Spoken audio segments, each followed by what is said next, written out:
श्री राधा वल्लभ। कुछ लोग इन राग द्वेष सुख दुख हर्ष शोक आदि को अंतकरण का धर्म मानते और शरीर रहते इनका सर्वथा नाश होना असंभव बतलाते हैं, परंतु यह मानना युक्ति युक्त नहीं है, बल्कि श्रुति स्मृति शास्त्र प्रमाणों से तो शरीर के रहते हुए ही इनका अभाव होना सिद्ध है। उपयुक्त विवेचन में यह बात दिखलाई जा चुकी है।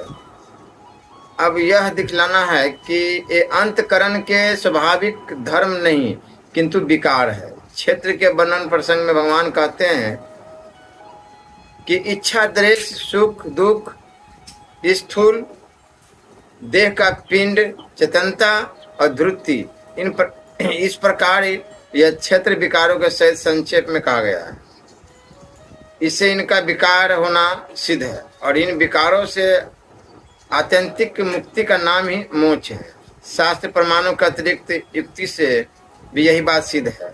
भला यदि राग द्वेष हर्ष शोक सुख दुख आदि विकार ही न छूटे तो मुक्ति किस बंधन से हुई और ऐसी मुक्ति का मूल्य ही क्या है?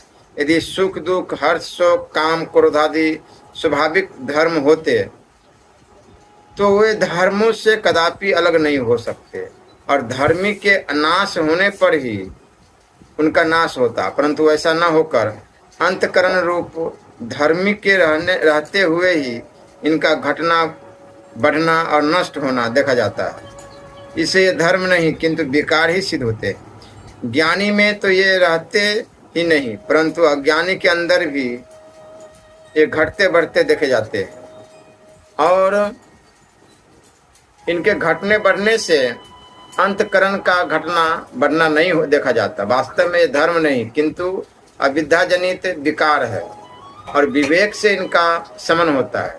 जब विवेक से ही ऐसा होता है तब पूर्ण ज्ञान से तो इनका सर्वथा नाश हो जाता। बिल्कुल ही युक्त है। कुछ लोग चोरी झूठ कपट और बेविचारी आदि पापों की उत्पत्ति विज्ञानी के प्रारब्ध से मानते हैं और ऐसे प्रारब्ध का आरोप करके ज्ञानी के मत्थे भी इन पापों का होना मढ़ते हैं। मेरी साधारण बुद्धि से इस प्रकार मानना ज्ञानी के मस्तक पर कलंक लगाना है। ज्ञानी की तो बात ही क्या है, किसी भी मनुष्य के लिए दुराचारों की उत्पत्ति में प्रारब्ध को हेतु मानने से शास्त्र और युक्तियों के साथ अत्यंत विरोध उपस्थित हो जाता है। जैसे